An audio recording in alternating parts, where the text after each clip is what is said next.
Reading with your kids. Hey, so great to see you. Come on in. Hi, my name is Jedley, and this is the Reading with Your Kids podcast. We're coming to you from the beautiful neighborhood of Reedville in the southwest corner of Boston, Massachusetts. We are so delighted that you're part of our beautiful Reading with Your Kids family. Please be sure to subscribe to the show on the iHeartRadio app, on Spotify, Google Podcasts, Apple Podcasts, wherever you find your podcast. Our guest today is A Kid. Well, not a kid, but her name is A Kid, and she is the author of a great middle grade read called The Healing Star. Before we invite our guest in, I want to invite you to check out a great new book from our friend Virginia Doherty. It is Big City Dance by Virginia Doherty. Mo Doodle is a country mouse who decides to move to the big city in search of excitement and adventure. Although he finds plenty of fun, Mo soon realizes that he is homesick and he is missing his friends so very, very much. Kind of like the way your kids are missing all of their friends during this quarantine. You know, Big City Mouse is told in a bouncing rhyme and rhythm with incorporated dance movements for young listeners and readers. Discover how Mo solves his problems while exploring and living in the big city. This is a great book. It's ideal for children from 3 years old and older, and it's probably a great book to read right now when we're all missing our family and friends. It's Big City Dance by our friend Virginia Doherty. It's available on Amazon and many other locations. Joining us on the line right now from the Detroit area and the beautiful state of Michigan. She is the author of a great middle grade novel called The Healing Star. Please welcome to the show, A Kid. Angie, how are you? I'm doing well. It's nice to be with you talking about the book. I'm really excited to have you on here. In addition to being a novelist, Angie is A Kid. Angie is also a children's librarian in a public library. So I'm really excited to speak to you about your novel, speak to you about your experience as a librarian and other topics around literacy. But why don't we start at The Healing Star? Tell us all about the novel, please. Okay, well, basically, stars with healing powers are falling from the sky, and fourth grader Julia is trying to catch one to save her grandmother's life. Her grandmother has the invisibility illness, and eventually she'll completely disappear. So if Julia can catch a star, her wish will be granted, and her grandmother will become well again. Wow. Now, I know that this is a topic that touches a lot of kids in that middle grade age group. I know my kids had to say goodbye to their grandmother and grandfather and during those years, and they had to watch them suffer through an illness for many years before they had to say goodbye. So I'm sure this is a subject that touches a lot of kids in a very, very special way. Yes, it's not an easy topic, but like you said, it's something that children go through, sometimes even at a younger age, and so I think it's important to be able to have a dialogue about that. But it was nice to also, insert a fantasy aspect to it, to kind of make it more easily accessible to kids. Yeah, absolutely. Yeah, there's I'm old enough to remember the after-school specials, and those, right, yes. those were some stories that were really melodramatic, and they kind of beat you over the head with the message, and it was designed to be something that parents and kids could watch together and then talk about. But it was so heavy-handed that I don't think the conversations would come easy. This is something we've talked about on the show a lot, is that when you attack a subject, when you approach a subject through fantasy, through other characters, it makes it easier for kids, and it makes it easier, I think, for grown-ups to engage in conversations.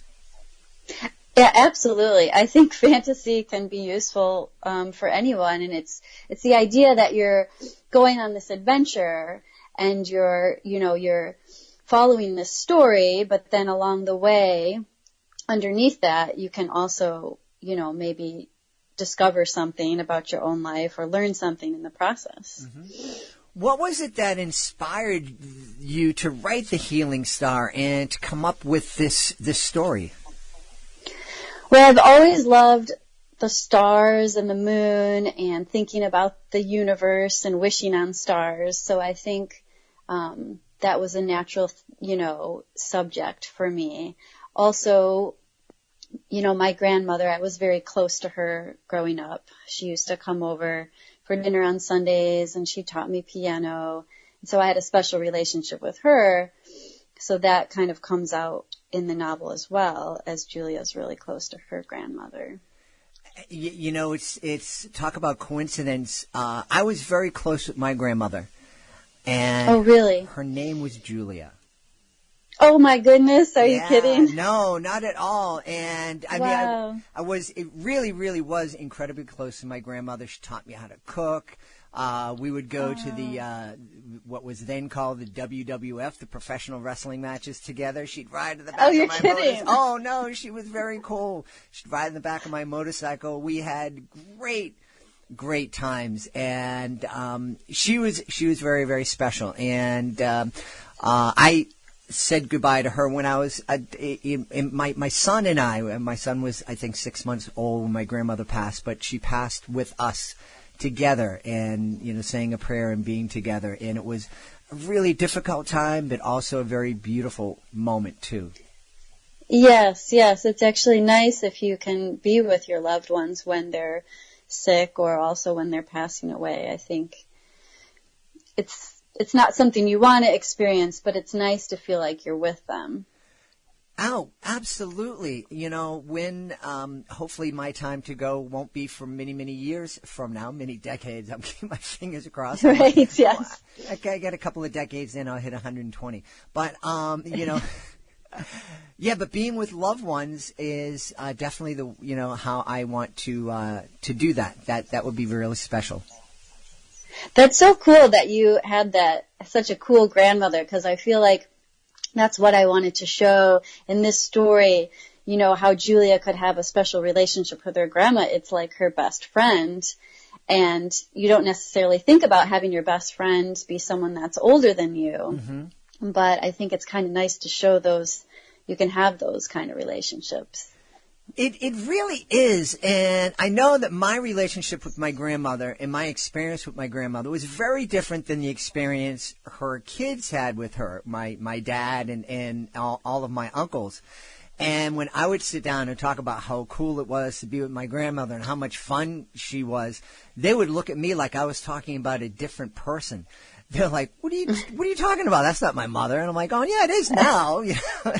And I think, that relationship as, grandfather, grandmother, it's a very different relationship than when we're parents. And I think, that if you have the personality, once you become a grandmother or grandfather, you kind of let your hair, not that I have any hair left, but you kind of let your hair down a little bit and kind of relax and be a little bit more open than sometimes parents feel that they can be. Yeah, the grandparents get to do all the fun stuff, right? They can give them the candy and they can take them places, and they're not as concerned about how they're raising the child and the rules and the things you need to do to raise a responsible adult. They're just, and hopefully they're passing on that wisdom, some of that really things that they've been through, which I think is pretty cool that they can do that. Absolutely, yeah. I mean, one of the things that, my grandmother passed on to me, she was really strong. She didn't put up with she didn't put up with any guff from anybody. Which is good. That was really good. So we know the inspiration for the characters and the relationship that we experience in the book is very special to you. I'm wondering how your experience as a children's librarian affected your writing. Well, certainly just being around all those books was quite helpful and quite inspiring. I was able to do research, and I could see what kinds of stories were already out there, what the trends were, and I could also see what stories weren't being told. So that was pretty helpful too. And I could also see what kids were interested in, what kind of stories they might want. So that just got, the wheels turning and got me thinking. And at some point I just felt like, okay, I need to write my own story now. I've read all these stories. I'm ready to write my own story. So that was pretty exciting. I'm curious how long, because there are a lot of people who listen to the show, whether they're actively aspiring to be an author or they're a parent who loves reading kids' stories and thinks, this is something I might want to do. How long did the idea kind of simmer inside of you before you actually took pen to paper? That's a good question. I know that I was on a trip actually to Montreal and Quebec City when I first thought of the idea. My husband saw a shooting star, which is so cool, and I didn't see it, and I was so bummed. I don't think I've ever seen one. I always wanted to, and that kind of got the idea going. And then just little pieces of it kind of, would come in after that. I was thinking about a ladder to the stars. That image kind of came up, and then Julia and her grandmother. And I think actually I started writing probably pretty soon after that, because when I get an idea, I'm excited about it and I just want to start going with it. But the actual process of writing, is much longer than that, and it takes, I would say, at least a year to get just a draft. And then after that, there's several more drafts. So it does end up taking a long time, from when you just start with your little ideas, your sparks of ideas. Well, how cool that you got that spark in Quebec City. And I'm very proud of you for pronouncing the city name correctly. Oh, how do people normally say? Oh, Quebec. They do the qua thing. Oh, okay. Well, I'm glad I passed the test.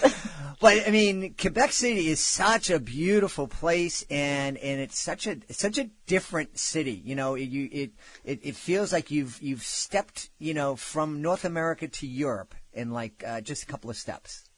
Yes, yeah, which is what we wanted. We weren't sure if we could make it over to Europe, but we wanted to have that feeling. And we had first gone to Toronto and realized, even though it's a great city as well, it didn't feel European. It felt more like a city in the U.S. So we were like, okay, we're going to have to go a little bit further to get that, It's a great place, and I certainly can understand how you were inspired in that great city.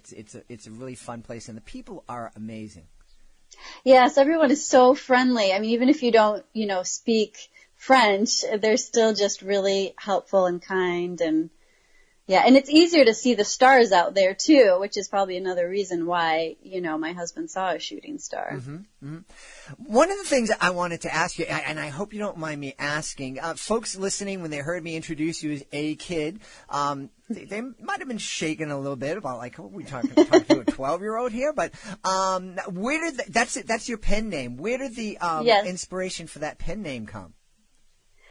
So there's a couple reasons behind it. I mean, besides obviously for privacy's sake, I do feel like I'm a kid at heart, and some people will say I look younger than my age, so that kind of plays into it. And actually, my maiden name is Kidd, Kidd.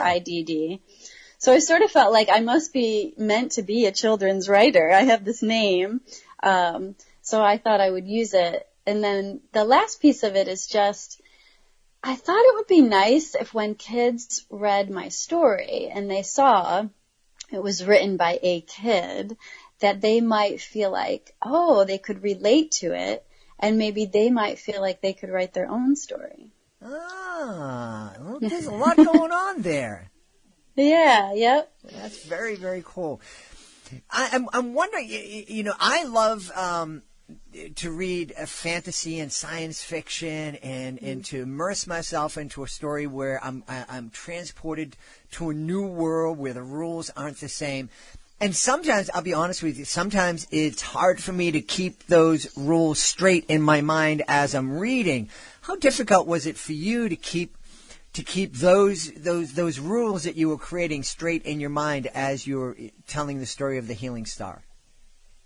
Well, that's a good question. I think even, when it's your own story, you do have to keep track of those details. And the best way for me to do it was just to write them down. I mean, they call it like a story Bible, where you kind of keep track of those details, so that you can go back and sort of remind yourself, what are the rules? Am I following the rules? And sometimes you'll catch yourself not following the rules, and you'll have to go back and fix it. But what's nice about, I call this story a light fantasy, and I would say it's sort of similar to maybe like magical realism or maybe a fairy tale.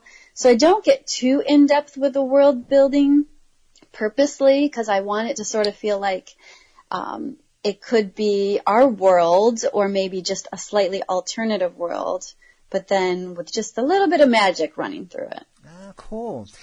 Now, I want to talk to you, go back to your role as children's librarian and find out what's really popular these days at your library. But before I do, I'm really curious. You know, this book was really personal. Your inspiration was your relationship with your grandmother.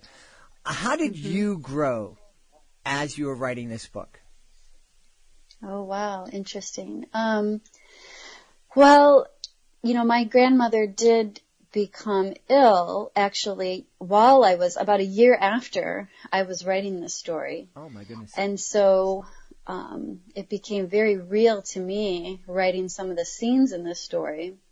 Without giving anything away, it was cathartic, actually, for me to write about what I was going through. It helped me feel better. But it also made it hard. I mean, sometimes it's hard to be really honest. Mm-hmm. So I had to dig really deep, you know, to talk about some of those things. So I guess it, you know, helped me get in touch with some of my emotions, which is a good thing, and, you know, helps you to grow, I suppose, to share those intimate details that you're not sure you want to share. Well, it does, and it's important, and it helps, you know, the folks who are reading. So I really appreciate you having the courage to kind of go to that place and to deal with those feelings. What's popular in your library these days? Oh my gosh, so many things. I think still fantasy, and still things like, you know, Rick Riordan's books and the Harry Potter books are all still really popular. It's hard to say what the next big trend will be. I'm kind of glad we're over the vampires. That wasn't my favorite. It's some people's favorite, but you know, as a librarian, you have to keep up with those trends anyways. So you do what you can so that, you know, you can get kids excited. Yeah. Thankfully, my daughter didn't fall into that vampire phase. She was a kid when all that was happening, but she liked more ghost stories and biographies and things like that. Okay, yeah, and I'm fine with the ghost stories. I think it's just with the vampires and the blood and the fangs, like I don't really need to go there. It makes me a little squeamish, actually. But the fantasy aspects of it, you know, and like scary stories I'm okay with. I'm wondering if I were a parent and I were to come into your library and just say to her, look, I have my son's in 5th grade, he's 6th grade, he's just so I can't get him to pick up a book. He used to read a lot, but now he's in school and he has all these books that he has to read. And when I try to encourage him to just to read for fun, he just says, I hate reading. I don't want, you know, and just kind of shuts me off. If a parent were to come into you and say that, are there any books that you might, suggest to them? Yeah, I mean, usually what I often do really is just to take them to the shelves and kind of walk around and point out some different things. Since I do love fantasy and sci-fi, those often are my go-tos, but it depends on the child. If they like reading more realistic fiction, I'll certainly recommend that. But I do think a lot of kids do like action, adventure, and fantasy. So if I can lead them in that way. I do like this series called it's a Mortal Engine series. So that one is kind of fun and different. But also, you know, another way I might go with kids who are reluctant readers is to show them some graphic novels because that's big right now. And I think that can be a good way for kids that are really visual, like The Diary of a Wimpy Kid and those sort of books. That can be another good way to get kids interested. They feel like, oh, there's not that many words on the page. So, and they get to, kids like video games and movies and everything is so visual. So that can be another way to kind of get them started. And I'm definitely one of those people who believes it's okay for kids to read comic books or read about their favorite characters from movies. And that's fine. You can start there. And then also on the side, you can say, oh, and after you finish that, how about this one or how about that one? And that might be, then you can sort of get them to stretch a little bit. Yeah. How, we ask this a lot, and you're kind of like a professional. You're right there on the front lines. How important is it, do you think, that parents continue to read with their kids as they get into those middle grade ages? And then I'm not necessarily talking about snuggling up on the couch to read The Hailing Star together, but, maybe picking up 2 copies of it so that the parent and the child are reading it at the same time and then talking about it as they go to ballet or soccer practice or just sitting around during dinner time. Oh, I think that's a wonderful way to engage with your kids, to talk about the stories. And I know we're all busy, but yeah, if you can, the great thing about The Healing Star is it is a sort of timeless tale that can be shared within the family. And sometimes younger kids will be interested and parents will want to know. And I think as long as you're reading it together, I think that's great, and yeah, if the parent wants to read it ahead of time, I also talk about how, since the book does deal with illness and loss and things like that. Those are topics that you might want to, read up on ahead of time. But yeah, what a great thing if you can share, talk about stories together. What I really like at the library is how we have these book clubs, and it's for, older readers. And, parents will come in with the children and read the books together and then discuss them together. And that's really fun too. Wow, that to have is them cool. Engaging in that way. That is cool. Very, very cool.